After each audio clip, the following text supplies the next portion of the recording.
Hello everyone, এখন আমি বসে আছি জি বাংলার। এটা হচ্ছে ড্রেসিং রুম। ড্রেসিং রুম থেকে এখন আমি যাচ্ছি হচ্ছে মেকআপ রুমে। মেকআপ রুমে বসে আছি। এখন আমার মেকআপ শুরু হবে। মেকআপ করার পর শুটিং চালু হবে। তো মেকআপ একজনের হচ্ছে, তারপরে আমারটা হবে। তো আমি হালকা একটা টাচ আপ বাড়ি থেকে দিয়েই এসেছিলাম, কেননা ওরা মেকআপটা করে দেয়, আমার খুব একটা পছন্দ হয় না, ওই জন্য। যাই হোক, তার উপরে একটুখানি আমাকে হালকা মেকআপ করে দিল। দেওয়ার পরে এখন হচ্ছে আমার হেয়ার। এই দিদিটা আমার হেয়ার করে দিচ্ছে। তা আমাকে জিজ্ঞেস করেছিল যে বেঁধে রাখবো না খুলে রাখবো। তা আমি বললাম যে না, আমার চুলটা খোলাই রেখো, কেননা বেঁধে আমাকে ভালো লাগবে না। আমার বাঁধাচ্ছে চুলটা, আমার স্ট্রেট করা, তো খুলে রাখলে বেশি ভালো লাগবে। তো আমি খুলে রাখতেই বললাম, তো সেই মতনই দিদি করে দিচ্ছে। খুব ভালো দিদিটা, এত ভালো আর এত সুন্দর কথা বলে।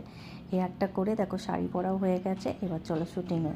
এই দেখো, আমার আগে একটা রান্নার শুটিং চলছে। এই রান্নার শুটিংটা এখন হবে। এনার হওয়ার পর আরও একজনের রান্না হবে, তারপরে আমার শুটিং হবে।